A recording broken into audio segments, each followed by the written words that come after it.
Hello and welcome to the Overly Animated Podcast, where we take animation seriously. We talk everything animation here, including Hey Arnold, which we'll be getting into right now. I'm Sam Quattro, and today I'm joined by Michelle Anderer. Hey! And as I said earlier, we are discussing the seminal, the classic, Yes! Yes! the one and only Hey Arnold. Yay! Long last! Hey Arnold time! So with the Jungle movie at the time of this recording about 2 weeks out, Michelle and I thought it would be a good idea to revisit the series, sort of discuss, what made it so memorable, why it sticks in our hearts. Mm-hmm. The good, the bad, the ugly, the hate, right? The Hey Arnold, we're gonna cover it all. So for those of you who do not know, Hey Arnold was a Nicktoon that aired like mid-90s. It premiered in 1996. Mm-hmm. It first began as these claymation shorts that Craig Bartlett was doing on Pee-wee's Playhouse and Sesame Street. Oh, and really? So we shopped him around. I did not know that. That's cool. Yeah, he I think he was also the guy who might have done the penny shorts on Pee-wee's Playhouse. Oh. But nonetheless, it was like a whole thing, and eventually, bada bing, bada boom. There you go. Hey Arnold. He got a show, which is great. Yeah, it's always fun to learn the origins to this sort of thing. So, for me personally, Hey Arnold is the Nicktoon that I think about when I think about my childhood growing up watching Nickelodeon. Mm-hmm. I was a primarily Nickelodeon kid. Oh, same! Seriously, same. Yeah, I watched Cartoon Network, I watched Disney Channel. Disney Channel didn't really start doing animation. Yeah, no, not for a while. Not for a while. And I watched their movies and some of their live action stuff. And Cartoon Network, of course, I watched Powerpuff Girls, Cow and Chicken, etc. But I was a Nick kid. I loved Nickelodeon, I loved Nicktoons, and Hey Arnold was the center of that. It was, smack dab in the middle of my fascination of it. And as an adult, I realized, it's really, heavy. It's really good.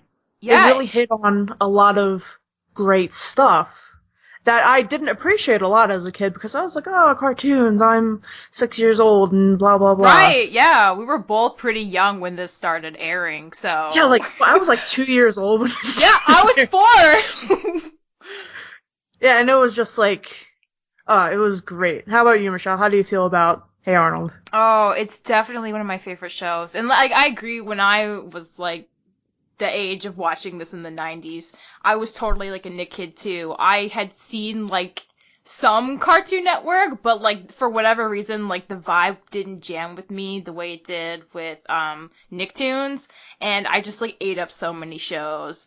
But Hey Arnold had a very special place in my heart, because I think for me, as a kid, I couldn't understand all the levels of what made it such a good show, but it felt like an actual show that got kids in a way that didn't talk down to kids, and I think that really resonated with younger me and made me appreciate this show so much more when I went back to it later in middle school. Yeah, definitely. I definitely think it depicted kids as actual people instead of either zany caricatures or just fodder, annoying beings for the adults, right? Exactly.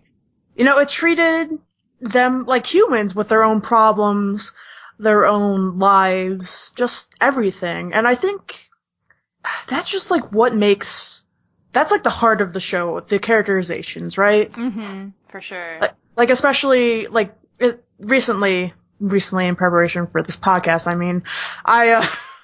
went back and I rewatched the entirety of Hey Arnold. Yeah, that is some serious commitment. That's a lot of seasons we're talking. Yeah, it's about 100 episodes. Yeah.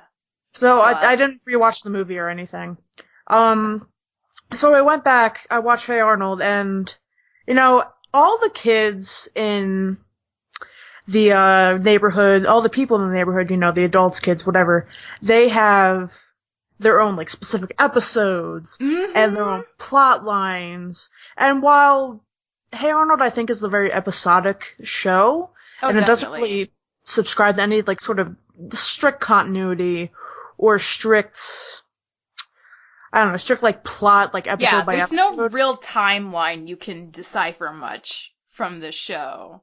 There's still, like, a lot of, like, deep characterization going on there, right? Yeah, there still is. It exists. And, like, to be fair, like, having continuity is still, I think, kind of a super new thing for children's shows. Like, especially for animations. Because, like, that's the thing. Like, the broadcasting people want to air them in whatever order, and they don't want to have to worry about, oh, you can't air these out of order. They have to be in this specific order. So it makes sense. And, that's kind of the way cartoons were back then. Nothing had continuity. That was the standard. But, like, what you're saying, within that, they gave so much complexity to characters in standalone episodes that it's kind of a miracle that both those things can exist and actually maintain that, even if, I don't know, do you think some people argue that it's like, oh, well, nothing matters because it just, like, resets every episode? Because I don't really feel that way, but there could be an argument for that somewhere, I guess. Honestly, while I was rewatching, I was sort of feeling that way. Okay. Because I started to notice, and, obviously, you probably shouldn't binge shows that were made over, like, a period of, 6-7 years? Yeah, a while. Almost a decade. I started to notice that plots were repeating, and, obviously characters weren't really learning what they had learned at the end of, like, another previous characterization episode. But, again, that has to do with, like, the rerunning. Yeah, true. But the thing about, like, the plots recycling, like, for example, there's this one episode, like, Operation Ruthless. Yes. And it's about, like, going to, like, the cheese fair, and... Yeah, the cheese festival! It was like, hey Arnold, that's his name. I know! Do you want to call him that, though? I do, It was too. about, Arnold trying to, win the affections of Ruth at the cheese fair, and Helga's trying to sabotage it, blah, blah, blah. And then, like, a couple years later, they did the same exact plot in the episode Love and Cheese. Yeah, Love and Cheese, that's true. It's even the same cheese festival. Yeah, except it's Lila instead of Ruth, and it's like, why are we doing this? And honestly, I think I prefer Operation Ruthless to Love and Cheese, just because the ending always kills me. I feel like every so often there's, like, an episode of Hey Arnold in the early seasons where, like, they just give Helga a moment to shine that's so good. And I remember distinctly at the end of Operation Ruthless, like, she's like, haha, yeah, like, Ruth didn't notice her, but then Arnold's like, oh, well, the more she doesn't notice me, the more I just want her. And he, like, walks away and he's happy, and then, like, Gerald and Phoebe, like, hold hands and they're happy. Yeah. And she's just looking around and the park is closing, and she's just alone. And it's kind of sad, And you kind of have to sit with that, seeing Helga be sad. And I don't know, something about that's just kind of remarkable to me. Yeah, definitely. I think, especially in the earlier seasons, Hey Arnold had, like, a real subtlety to it. Yeah, for sure. It had, like, a real, like, subdued sort of feeling. It was, there's this thoughtful. There's this thing that happens in shows called, like, it's like a trope called Flanderization. Okay. What where is that?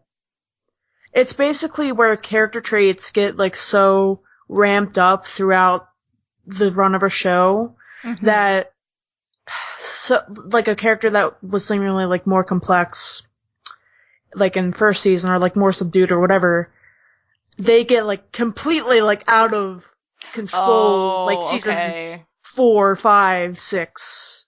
Like, they're, like, maybe one of, like, their many quirks becomes their main only quirk. Okay, yeah, I totally know what you're talking about. And, of course, Hey Arnold isn't really exempt from that. I don't think any shows are really exempt from that. Yeah. Because it's like a whole thing, like, people, writers, fans, they see this one trait in a character, and they like it so much, and it just responds well to everybody that they just expand it to where it's just, like, the whole character. Yeah, that's so true. Especially, because, like, when you're starting off the show, you kind of, you know your characters are, but then they will probably take on a life of their own. And that's a really good indication of that in a way, I guess. Just, like, people responding to something, and they're like, oh, I guess, like, we can make this a big thing. I wasn't planning on that, but that's what people like, so let's do more of it. Like, it's kind of malleable that way. Yeah, for better or worse. So things like the character of Eugene, where like his clumsiness and like his being a jinx, that became his main character trait. Harold being this, fat, sort of sort of bully. Like sort of bully, yeah. That was was also his main afraid character of trait. things. Yeah, that's really true. Arnold becoming like the sort of helper guy who keeps trying to be like the voice of reason became his main character trait. Whereas if you go back to season 1... Yes, it's true though, Sam. When I finally watched season 1 again, I was blown away that like Arnold's not a helper guy at all. He's just a normal kid. Yeah, he just does those things. I was like, what?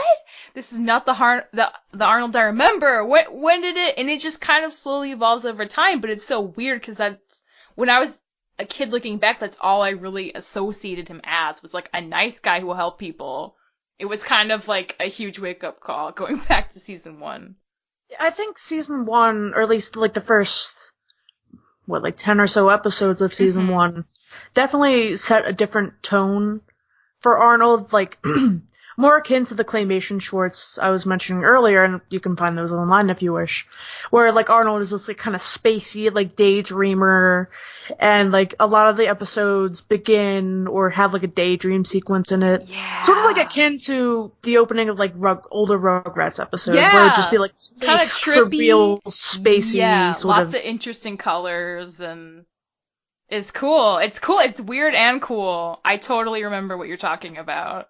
It's cool, but it sort of feels weird to, like, go back down into, like, the relatively real world of Arnold. Mm-hmm.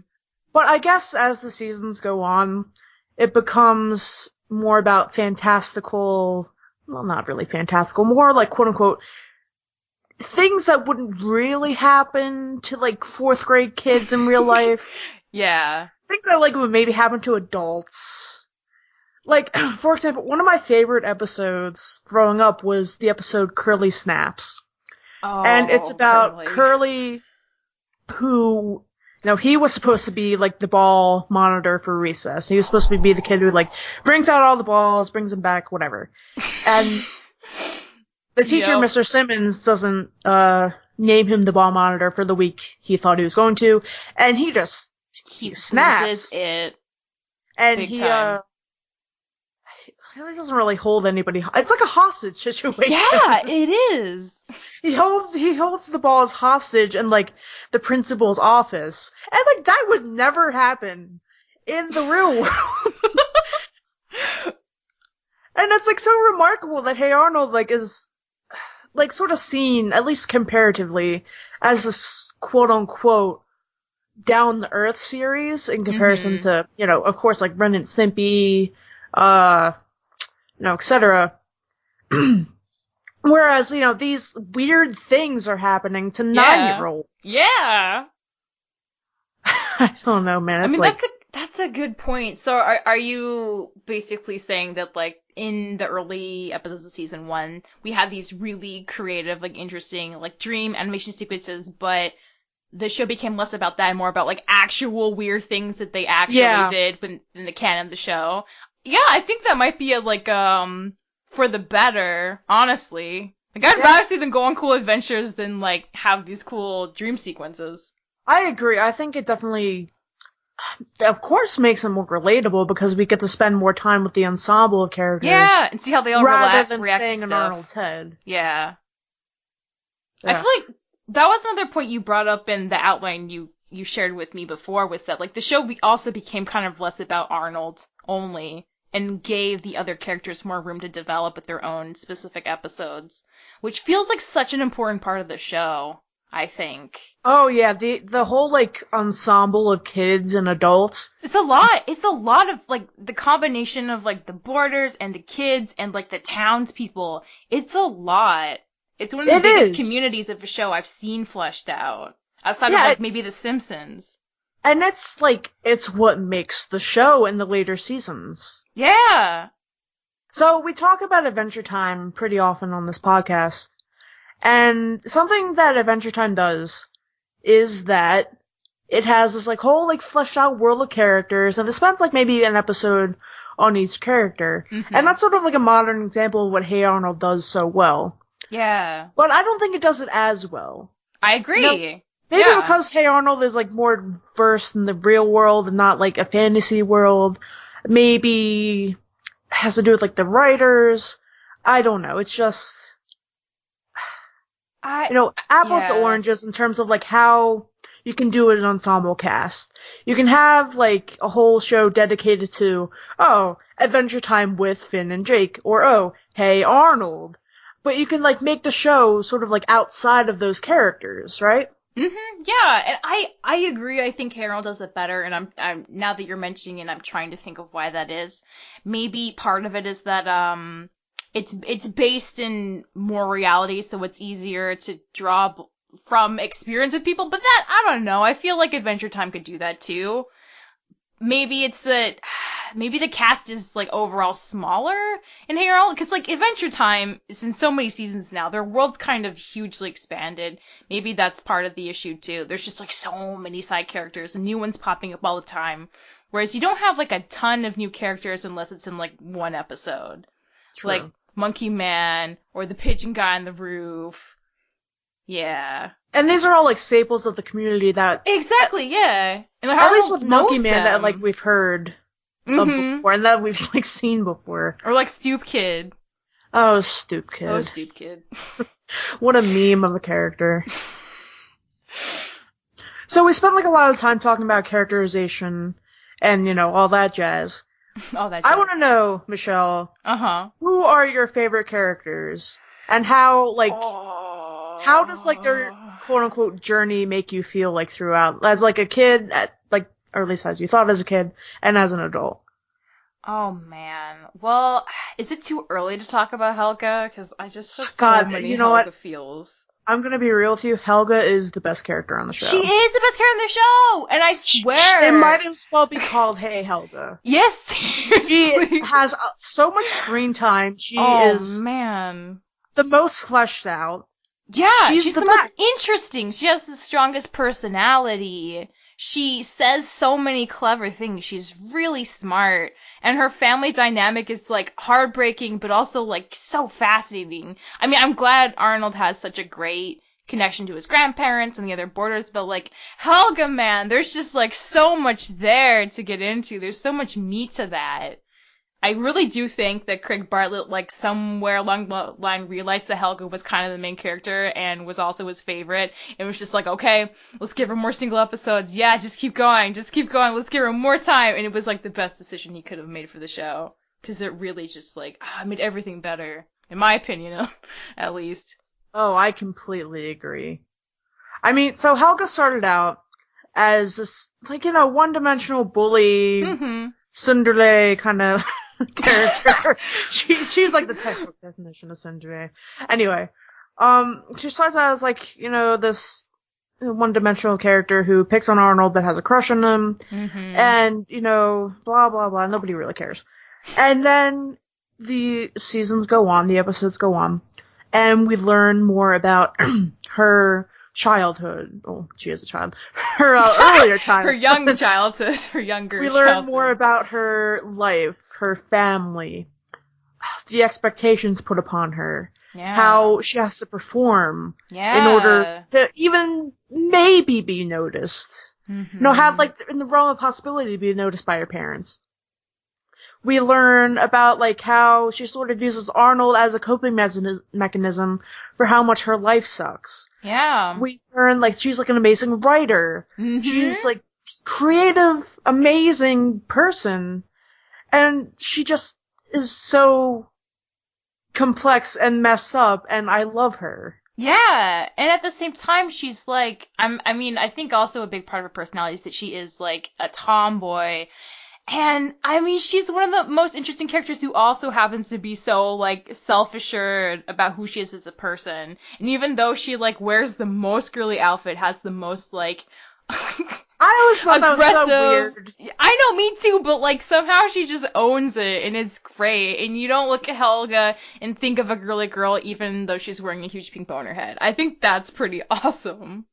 Yeah, definitely. Oh, Helga. I remember... when I was a kid, I, like, really loved Helga, and I couldn't really figure out why. But, as I grew up and I, like, rewatched the show, And especially, like, as an adult rewatching the show, I realized, wow, I see so much of myself in Helga. Yeah. I see so much of, like, how I grew up. How, neglect really, like, shapes a person. Mm-hmm. How, this sort of familial dynamic can really, like, cause a lot of weird behavior and a lot of destructive behavior. Yeah. And, like, it's so amazing that Nickelodeon allowed all of this to be on television. It's so amazing that Craig Bartlett and everybody else who worked on Hey Arnold created this, like, such real person. Mm-hmm. Like, it, like, boggles my mind that, like, this aired on television. This happened. In the 90s, of all places. Seriously. I mean, oh man, Helga just... There are so many, and that's the thing, like, the more you go into her family, the more interesting it is. Even, like, in that road trip episode with her mom, when Helga just, like, keeps waiting for her mom to disappoint her. And she does, because she, like, forgets the purse on top of the car again. And she's, like, basically drunk at one point, and then they can't get home because the car's busted. And Helga has, like, so little faith in her. She's like, you know what? I'm gonna take this suitcase, I'm gonna go out by bus, and I'm gonna hitchhike home, because this is about how things normally go with you, Miriam. And the fact that she calls her mom Miriam just, like, says so much. And that her mom, like, oh, she really does try.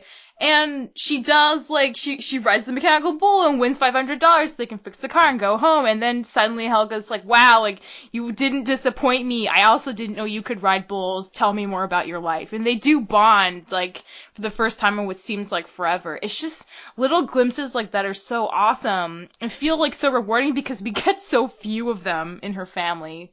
The same with Olga. Yeah, like the, what was the episode? It was, I don't remember the episode's name, but it was when Olga first came home from college, it was, like, the introduction of her character. Yeah. And Helga, despises Olga. Mm-hmm. And so she, like, writes a B+ on her, like, straight A report card, and Olga just has, like, freaks a mental breakdown. Out. Yeah.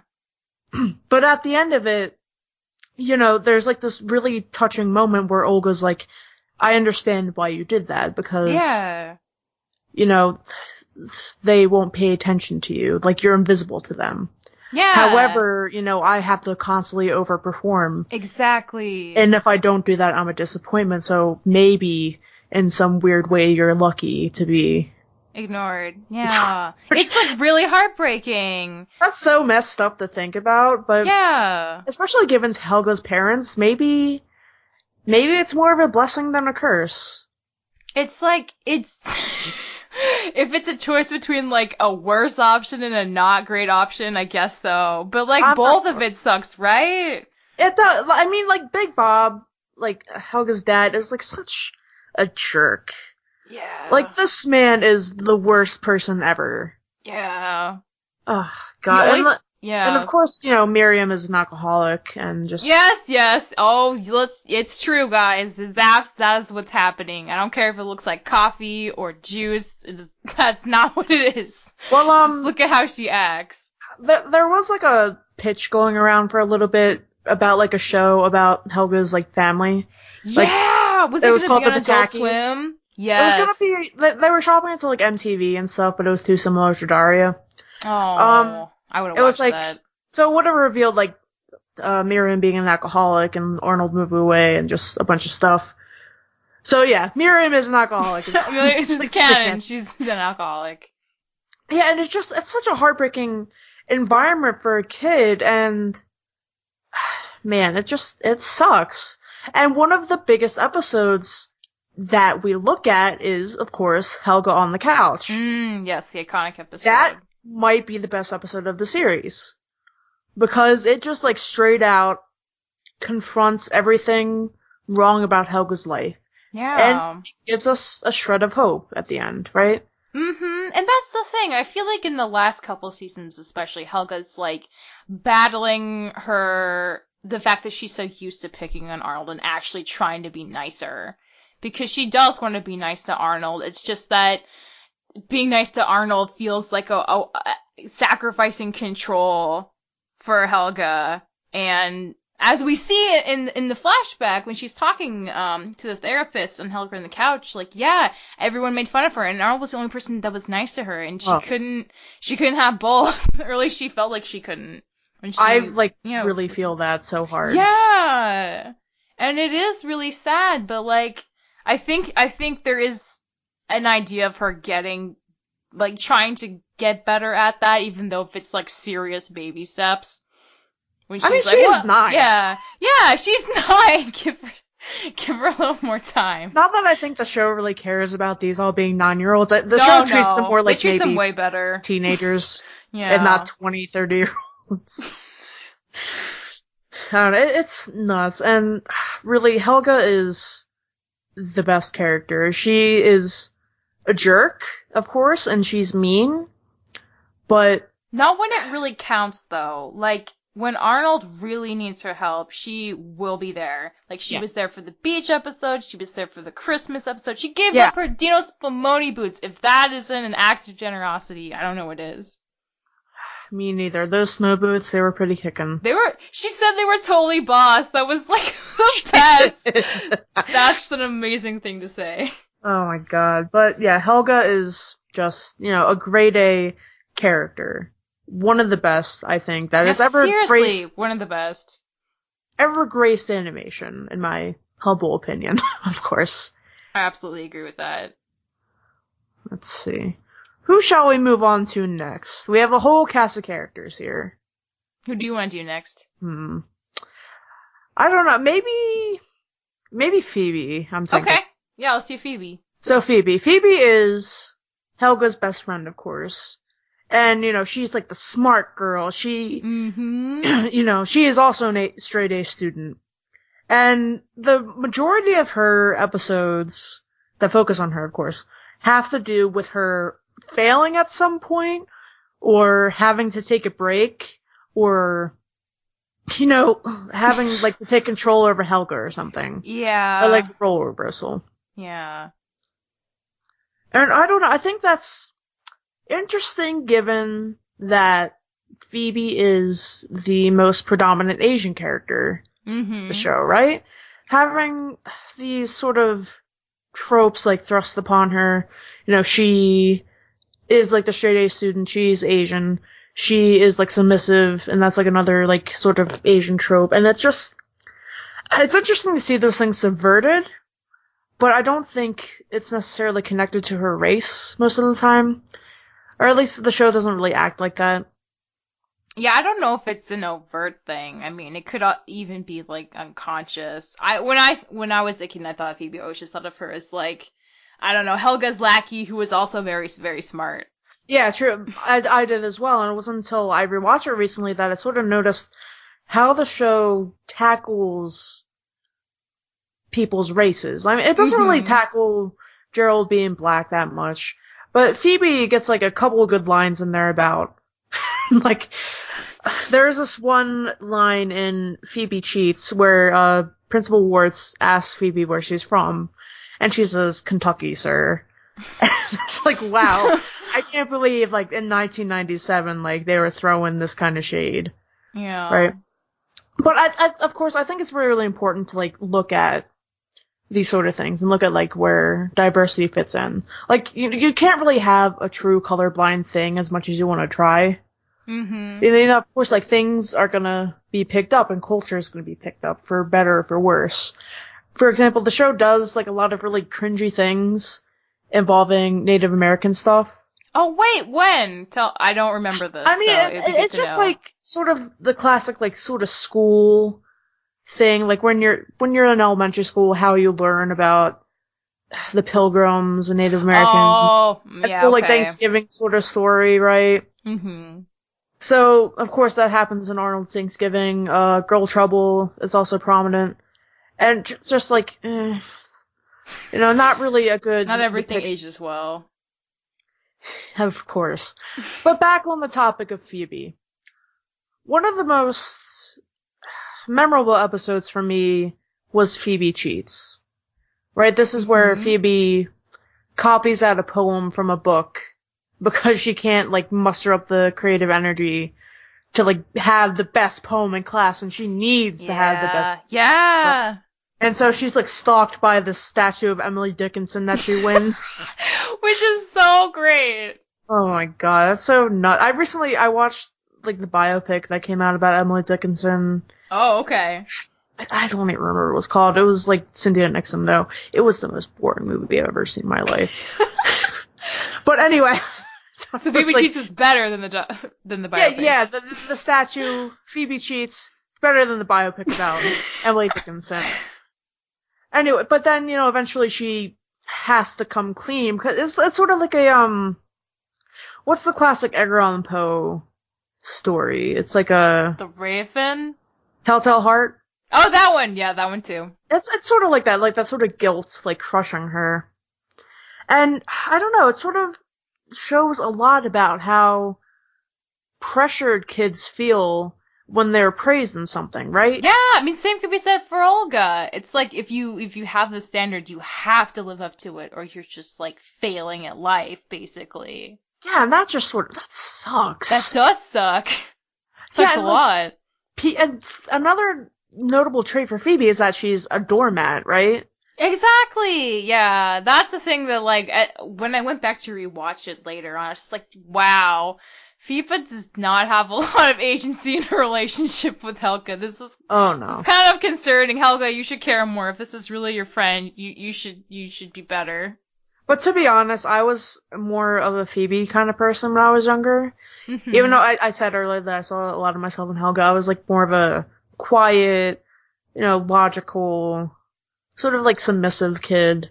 And I would always sort of attach myself to like the louder girls. Like girls for who, protection, or because like their oppositeness was exciting? The oppositeness was exciting. Okay. And I think that's something Phoebe probably values, if not just maybe Helga just adopted her. Yeah, I mean, I feel like Phoebe could walk away if she wanted to from that friendship, but something keeps her interested outside of just being like afraid of Helga. So yeah, I think there is something there. But I guess we see in Phoebe Breaks a Leg, at least I think that's what the episode's called. Mm-hmm. Yeah, where, it is. Of course, Phoebe gets hit by a bus. Oh. Which, how she just broke her leg on that, I'm not sure. But Phoebe gets hit by a bus, and Helga, rightfully so, feels a lot of guilt about it because it's her fault. Yeah. And, it's a total role reversal, and you can see, like, how sweet and caring Helga can be, and how much she cares about her friend. Mm-hmm. But that relationship is just so toxic. Yeah, it's definitely not ideal for friends. I don't know. Kids just have a lot of messed up friendships. Mm-hmm. And I don't know if they will be friends when they're older. Yeah, maybe this is more of an elementary school kind of dynamic. Maybe you can't live forever. Yeah, who is actually still friends with people that they were in elementary school? I know people who have those kind of long-term friends, but it amazes me. Me too, and like... They exist? Yeah. I think about my best friends in elementary school, I'm like, I stopped talking to them in like middle school. The things you bond over in elementary school are just like, oh, you like the same character, and that's not fair, because actually you can bond people like that at any age. I still do that. Yeah. But like, oh, like you have octopus on your lunchbox? Awesome. We're friends now for 3 years. It's just like, it's just a different kind of like rule. Yeah, like, I see you, you're my friend. Yeah, oh, you like pink, I like pink. Oh, twins, now we're best friends. Honestly, that's probably what happened with Helga and Phoebe. Yeah, probably. I don't know, man. I think, since I guess that we're rounding out the main four here, let's do Gerald. Gerald, I feel like he's fairly fleshed out. I mean, we get to see his family, we get to see his little sister. And he's the one who knows all the, like, cool elementary school kid lore, right? Yeah. Which is, like, kind of awesome. I love that the elementary school just, like, has all this lore about kids doing stuff and, like, has this just mythos. That's, like, so cool. That's, like, such a cool kid thing. It really, raised my expectations on being a kid. Mm-hmm. And, like, being a part of, like, a kid group, and, like, I never was a part of a kid group. Like that, I know, same. Like, I grew up in a really small town, and seeing this show that took place in an inner city, I was like, wow, if I lived in an inner city, maybe I'd know a stoop kid, or be able to, go find a haunted train, or go downtown on an actual bus as a fruit. It But definitely nope. gives you expectations. No. I definitely think that Gerald is very fleshed out, but not so much to a good point. Okay, Yeah, maybe. he's a good supportive friend, but we Yes. don't delve into his complexity Yes. that much. I was about to say, like, I don't think. Yeah. At least in the show, he's not very complex. I think a lot of the time, of course, he's one note, and he just serves to be like, Arnold, you're bold. Yeah, Like, yeah. No, kind of. He's kind of like supportive friend arm candy for a lot of the show. Which, I mean, I seem to remember an episode where he like sells watches. That's kind of all about him. yeah. But outside of that, I can't think of an episode that's like really just about him. There's one called Gerald's Game, where he basically gets addicted to D&D. Oh, seriously? Yeah. I do not remember that episode. Yeah, Gerald's Game. There's another one called Gerald Moves Out, where he moves into the boarding house because he can't stand his family anymore. Oh, yeah! No, I vaguely remember that one. Now, there's like a bunch of like Gerald-specific episodes. There's also a lot of episodes about his like little sister and his big brother just solely. Yeah, his little sister and his big brother I remember very well. And it's kind of weird. Yeah, it is kind of weird, because it's like, well, Gerald, we don't know a lot about you, but, these other family members have very strong personalities. I guess one of the more memorable episodes involving Gerald is Veterans Day. What happens in Veterans Day? So, Veterans Day is when Arnold, Grandpa, Gerald, and his dad, they all go to Washington, D.C. for Veterans Day, I assume. And during like the road trip, Grandpa and Mr. Johansson, I think that's Gerald's last name, hopefully I'm not wrong. Probably. They're talking about their days in the army, and Gerald like expected his father to be like, this really gung-ho sort of like war hero. Okay. When in reality, his dad just did paperwork during Vietnam. And I don't know, I think that's something that is sort of like defining as Gerald's one-noteness. Expecting greatness, but, getting sort of a little bit let down. Disappointed? Okay. Yeah, Gerald's a real cynic, too. No, that's true. But with this episode, like, eventually, like, he respects his dad, and he finds out that his dad actually was a hero because his dad saved some guy's life. Now, that's a really weird episode to have. Yeah, I don't remember this episode. I feel bad. I think I watched it I think I skipped over it when I was rewatching, but I watched it pretty recently before. It's like, Grandpa killed a bunch of Nazis, but they didn't call them Nazis. Whoa, or at Grandpa. Least, I don't remember if they call them Nazis or not. I think they did mention Hitler, though. Wow, okay, show. Alright. The show also, like, depicts drinking alcohol a lot, too, and, like, nobody says anything. I don't know, but Gerald, back to him. It's hard to talk about Gerald. What is there to say? It is hard to talk about Gerald because he's the Jake to Arnold's Finn, right? Yeah, oh man, that's true. But Jake had more. He had a family. He, like... True. Well, so does Gerald. Things. But Gerald, it's true that Gerald's life outside of Arnold is a lot less complex, full than other people's. Even characters that get a lot less screen time with, like, Big Patty or Rhonda, I mean, I feel like somehow they have a little more going on, but they're in a lot less episodes than Gerald is. So it is something to think about. Yeah, a lot less focus episodes. Like, Big Patty had, like, more focused episodes than Gerald, I think. And I freaking love Big Patty! And I feel bad that Gerald, who's in, like, practically every episode with Arnold, doesn't... Like, why? Why don't we give him that? I mean, I guess maybe they... I don't know! I mean, maybe even like Eugene, right? Yeah, like, maybe they need some to balance, but, like, it is kind of sad that they had to decide that Gerald wasn't the one they wanted to flesh out, because I would like there to be more. I think he's guess fine, he's like a good but foil to Arnold. Like I said, like he's like the he's really cynic to chill Arnold. and cool, and yeah. But also, like in the family situation, there was this one episode called Gerald Stays Over or Comes Over, where Arnold's like, "Yeah, I love coming over," but Gerald's like, "I've never been over to your house, dude. What's up?" And then like, you basically get to see from Gerald's eyes how Arnold lives. Like he's a kid who lives in a boarding house. Yeah. And he has no parents, and he has to like collect the rent, and it's just like weird. Mm-hmm.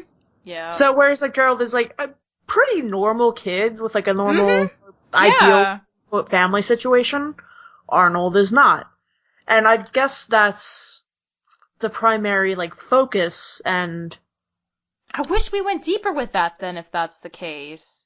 yeah, deeper than like, oh, I'm the middle sibling and I hate both my other siblings and they're annoying. Yeah. And I want to move out, or I want to make my own money because my dad keeps yelling at me about the electric bill. And it just seems like such small potatoes in comparison to the other stuff that we get served from people like Sid or Eugene. Yeah. Of course, Helga, even Harold. I mean, it's true. I mean, I guess Gerald is the most normal kid then, out of all of them. And I guess maybe, having a normal kid in a show isn't a bad thing. Like, somebody needs to be the most normal kid. Agree. But, yeah, I don't know. I still feel like I want more of Gerald now. Even if being the normal kid is, like, just fine. I want more. Well, we're getting more soon. Not a lot more, but we're getting more. I hope we get, I don't know, maybe they'll do something really cool with Gerald that'll dive deeper than we have in the past 5 seasons. Oh yeah, also Gerald lost his tonsils. Or he got that's taken true. out. Because his voice actor, his voice was changing and they had to... Even though That's they the changed thing. voices for Arnold like 50 times. I know, I was gonna say that. They changed Arnold's voice like every couple years and everyone else was the same person the entire freaking show. Yeah, pretty much, yeah. It's really funny. I don't know. Whatever. Speaking of Arnold, let's round this out and talk about the main man, the titular character, Arnold. Oh, Arnold. He has the best broom, though. What the heck? That's like the thing everybody says about Arnold. It's true. Even people who didn't really watch the show religiously like us, they had to admit that skylight and his, like, boom box and just, and his, like the fold-out lights. couch. Yeah, what the heck is the best room?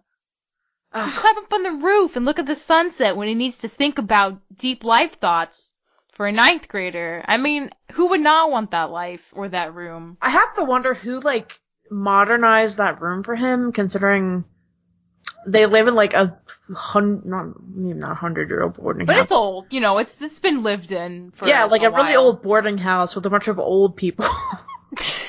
Maybe it was like a greenhouse, and they were like, "Oh no." Well, they have a greenhouse in the back, though. Yeah, but maybe it was like maybe some fancy rich dude had like his own greenhouse, and then he moved out, and they're like, "We're gonna turn this into a bedroom." I don't know. I don't know much about architecture and how. Just so you know, the city that they live in is like based off of Seattle, Portland, and Brooklyn. I don't know about the architecture in those cities. What did you say, dude? Oh, it's a conglomerate then of like multiple cities. Yes, it is. Okay. I think it's called Hillwood. Yeah, I think it is Hillwood. Something like that. They never actually name it in show. They won't actually name it. Same with Arnold's last name. They never actually say his last name in show. I thought it was literally Shortman. Is that It not is Shortman. true? Spoiler alert. His last name is Shortman.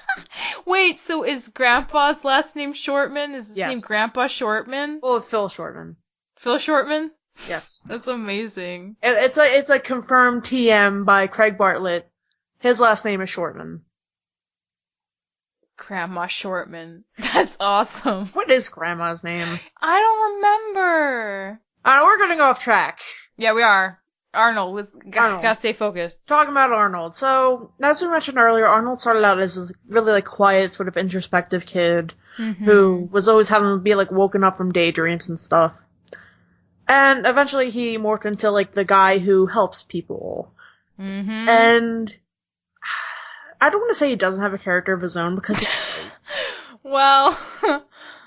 I feel like he's more of a passive character, though. Like, things happen to him. He's super passive. Things happen to him rather than him doing things. Yeah, he sees something and walks into a situation, and then things happen. Like, he gets roped into being Romeo in the school play because he can't say Yep. no to Mr. Simmons. Mm-hmm. He... God, what else? He enters the sandcastle thing in the beach episode because the girl asks him to. Yeah. Only to find out that it's all ruse. His parents are dead. He... It was not confirmed dead. Okay, his parents are missing. Absent, yeah. He's the kid with no parents. Right. He gets roped into an eating contest by Grandpa. Yeah, see, everyone instigates him for things. He's just kind of there and wants to help people, so ends up doing a lot of things. He's like a really adult kid. No, he is, yeah. Like you were saying, he pays for the rent in the entire boarding house. Well, he collects the rent. Yeah, he collects the rent. Yeah, and it's just like, who lets their 9-year-old grandson do that, Grandpa? I don't know, I feel like he's like so adult, he doesn't really get a chance to be a kid. The only times I really remember him being a kid is like when he's playing baseball. Yeah. Yeah, I definitely agree. Like when he's playing baseball, when he is playing any sort of sport. Yeah, or like just like hanging out with Gerald and just like talking about kid stuff or like girls. God, I had to ask Dylan the other day if he ever had a crush on anybody when he was 9. Oh. Not that I had to, I just did because... You did. It's like a societal thing that, like, boys don't have feelings for girls that young. Like, cooties and all that. Oh, true. And, Helga's hashtag relatable, so of course... Maybe I wasn't, like, so deep into the well of crush. The well of crush, the crush well. To be, like, dedicating books of poetry and carrying around a locket.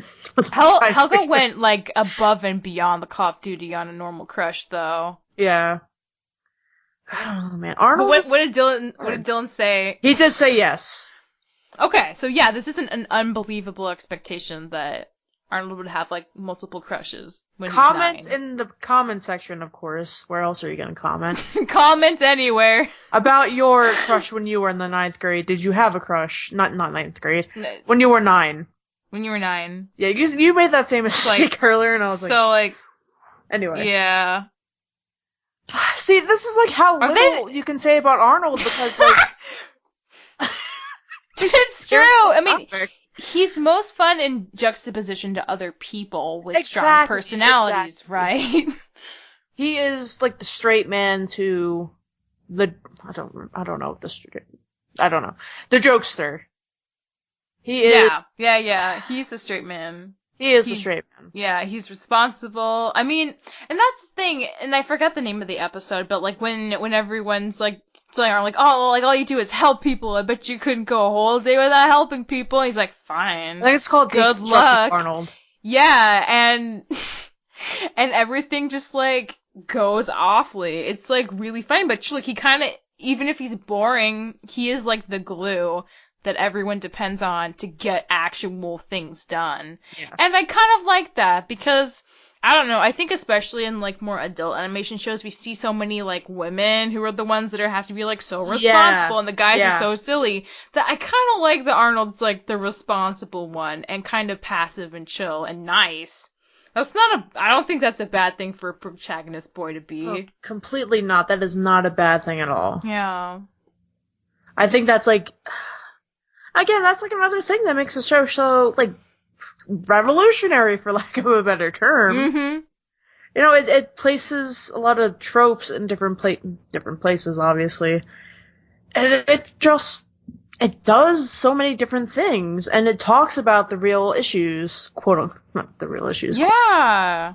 But, like, there's an episode earlier on called Helga's Makeover, where Helga doesn't get invited to a slumber party because she isn't girly enough. Right. And so she tries to make fun of her. She tries to hang out with the guys, and they're like, oh. Yeah, like, but you're a girl. Yeah. And so she, like, goes to the store and picks up a bunch of, like, teeny bopper fashion magazines and tries to, like, conform to this idea of womanhood. And it's horrifying. It's horrifying. Wonderfully horrifying. And she has this, like, amazing monologue at the end about... Yeah. the nature of, like, about makeup and nature of, like, how these ideals and products are being sold to girls, like, younger and younger when they're kids. Yeah. What was the really great line? She's like, who cares if we have, like, blah, blah, blah. We're 9 years old, and it's, like, so true. I They're think it was, 9. like, high heels or something. Yeah, who cares about high heels or, like, your skin? You're, like, 9. You're a kid. Just be a kid. I thought that was so great, and it was really great. And the other girls were, like, thinking about it. You could tell that what she was saying was actually impacting them. like, we need that stuff now. Mm-hmm. You know, we need, like, those sort of ideals and those morals happening right now. Like, the Christmas episode, for example, it is oh my god, amazing. Does not hold back. Like, it speaks to, like, you know, the kindness of humanity and, like, how, you know, caring about other people can go so far, and, like, how to, you know, listen to other people, and it's amazing. Mm-hmm. And just, like, I think that's the first time we ever really touch on Mr. Huynh as a character. And just, like, that backstory cause he's just, like, kind of, like, a nice, quiet neighbor who gets mad at, what's Ernie? the short, red-haired, yeah! At Ernie all the time, for, like, reasonable things. Yeah. But then, like, to get that backstory when he's just, like, standing by the fireplace, and you just, like, see his back, and he just, like, looks so sad. And when you find out about his daughter, it's just, like, the most heartbreaking thing. And for that to be, like, the motivation of that episode, like, we're gonna find his daughter, who he hasn't seen since she was, like, 4. That is so intense. Yeah, that's, like, God. Like, this show was so incredible. Mm-hmm. Of course, that's, like, why we're covering it, why, for me, it just stands out as being one of the best. Yeah. You know, of course we have, like, shows like Steven Universe now. We have shows like Star and the Forces of Evil. Shows that are, like, delving more and more into deep characterization and deep, like, stories. Mm-hmm. But am I wrong to say that Hey Arnold did it first? Did it better? I don't know. It's hard to say better. I guess I think the shows are accomplishing, like, similar but different things. But this show is so grounded in reality. For the most part, it is still a cartoon. They still have wacky adventures every now and again. But, like, it's very grounded in, like, this is an inner city. These are 9-year-olds going to elementary school. This is their neighborhood. These are the people this is the butcher. This is the coach. Like, you know, this is the pigeon guy on the roof. It's very grounded in a way that because they foster these characters so well and the sense of community is so strong, it's very unique to this show, but it makes it such a joy to watch. Like, I don't care when we watch random characters who might never come back because they tie in so nicely to the characters we already know, and they are aware of them, and it makes me want to know about them too. And there's definitely a ton of, I think for a lot of shows, you can tell if people care about it because of the amount of, like, thoughtfulness and heart they put into it. And I think that's just, like, gushes from this show in a way that it just ages so well. It's so fun to watch it now, and I can appreciate it so much more. Because there are a lot of jokes that just 4 to 10-year-old me was not going to understand. Oh, yeah. But, you know, 25-year-old me can. It's so nuts. Truly, like, one of the examples of, like, a show that kids can enjoy and adults can enjoy too. Yeah, for sure. But it's totally different from, like, oh, dirty jokes. It's more like, relatable situations. Mm-hmm. Or, like, the silliness that arises from, like, the hyperbole of a relatable situation. Yeah. So, as we all know, Hey Arnold is making a return of some sort, right? Yes! The Jungle Movie. People have been campaigning for that movie for forever, Sam. Oh, yeah. I remember. Been, so long.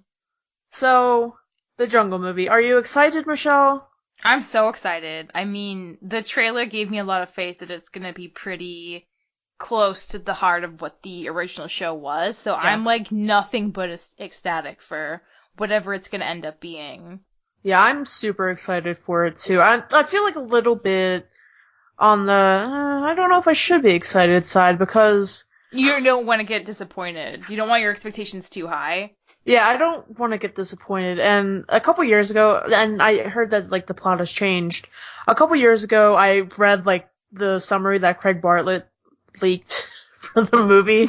Because at that point in time, it was never going to happen. Right, and he's like, you guys just, Never say never, but... Never say never.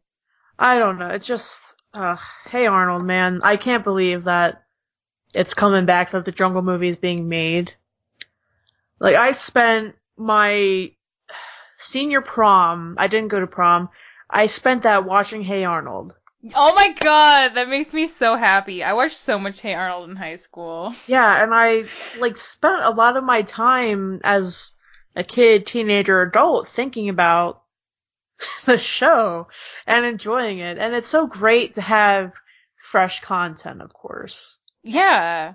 And, you know, call it what you want. Call it Nickelodeon preying on the nostalgia of us 90s. I mean, kids. it is, but, like, it's for such a good cause. That shouldn't even matter. I agree. Right? I don't know about the Rockers Modern Life thing going on, but this specifically was something that was robbed from us. Yeah. Right? It was supposed to happen. Sure. And Nick it was supposed to happen. Yeah. I mean, wasn't the whole, like, drama basically that they wanted Craig Bartlett to only do content for Nickelodeon? He was like, yeah. No, I want to branch out. He was making a pilot for Cartoon Network at the time. Yeah. And they just, like, pulled it out. Nope. Oh, that's devastating. And that's, like you were saying before, Sam, like, later, like, the last 2 seasons especially, the show was really hitting its stride. Like, it was churning out, like, some of the best episodes ever. And they made a feature-length movie and released it in theaters. Yeah, they had faith in this show, and they must have done really, really well on the air, so it really did. This is one example of a show that did get hacked down in its prime, so I feel like it is very deserved to finally have a conclusion that was intended for the show in the form of this movie. I completely agree, and I hope that it lives up to expectations. Yeah, I feel you. I don't want to have my hype too high, because, you know, I hold this show like you very close and dear to my heart, but the fact that Craig Bartlett is at the helm... Yeah. And I've been, you know, stalking him like crazy on Instagram, and, you know, all the original people are coming back even if they can't voice the characters anymore because they're too old to just hang out and, like, bond. That's just so cute, and it makes me really happy and hopeful that the show's gonna be really good. Well, Francesca Smith is coming back to voice which is awesome! Which is, like, amazing that she's, like, 30 now, and she's voicing a 9-year-old. That's really awesome. And I think the voice of Phoebe's coming back, the voice of Rhonda's coming back. Of course, like Grandpa and Grandma and stuff are coming back. I'm definitely Arnold's been replaced because that is the trend with the show already. He sounds pretty similar though. Oh, really? Yeah, that's true. I should go back and rewatch the trailer. I think the only people from the trailer who I kind of felt about are Gerald's new voice and Stinky's new voice. I don't know how much we'll see of Stinky in the actual. Well, maybe a little bit. I don't know. I think Stinky's fun. Why do you love Stinky? I know, he's just so charming. Yeah, he is, like, very kind of sweet in a puppy dog sort of way, which is true. I really like Sid. I don't know why. I like his You like Sid? I mean, I honestly, I like Big Patty more than, like, most characters. Oh, Big Patty never got, Big Patty's just so good. She had a couple episodes, but, like, never got exactly what she deserved, though. I know! There's so much there, though. She makes you feel things. Big Patty. Big Patty! The and, outcast. like, her very brief relationship with, Rhonda. Or Rondell, yeah. Yeah, I mean, Harold, whatever's going on with them, I don't care. But I went the heteronormative route, and I said... I know, it's okay. Forgive you. Sorry, bro. To be honest, was it Helga versus Big Patty, whatever the episode is called? Oh, yeah. I was like, this is lesbian solidarity. Mm-hmm. They're both boys, they're both misunderstood, they're both have non-traditionally feminine personalities. There's something there. Do they both have a unibrow? Yeah, they did. Oh, but see, the evidence just keeps piling up. Also, similarities. I hear that they're actually gonna confirm Mr. Simmons as gay. Yes! in the Jungle movie. That's what I hear. I'm not sure if it's actually going to happen. I really would hope be so. very happy if they didn't mince words and they just said it. Yeah, even if he just talks about his husband and we never see, like, anything, any kind of canon. I mean, I really rewatched great. the Thanksgiving episode and it was, like, obvious that one of the guys there was his boyfriend. But, you know, I want to just, like, don't mince words. We're, like, going there in animation right now. Yeah, come on. It's 2017. Come on. Yeah, we can make Nick. this next step. We can make this. You already got Cora. I mean, you can do this. All right. Mr. Simmons. 2017, Mr. Simmons. All right, I think, on that note, I think it's time to wrap up. So, you can find out all the info on this podcast at overlyanimated.com. You can join us on Discord to text chat about animation at overlyanimated.com/Discord. I personally love the Discord. I'm on it all the time. It's super fun. And you can support us via Patreon at patreon.com/overlyanimated. Thanks to all of our current patrons, especially our patron of the podcast, Alec, aka Frozone. Nice nickname, bro. Yeah, nice one. And as always, a special thanks to our Patreon executive producers, John, Ryan, Steve, Alex, and Andy.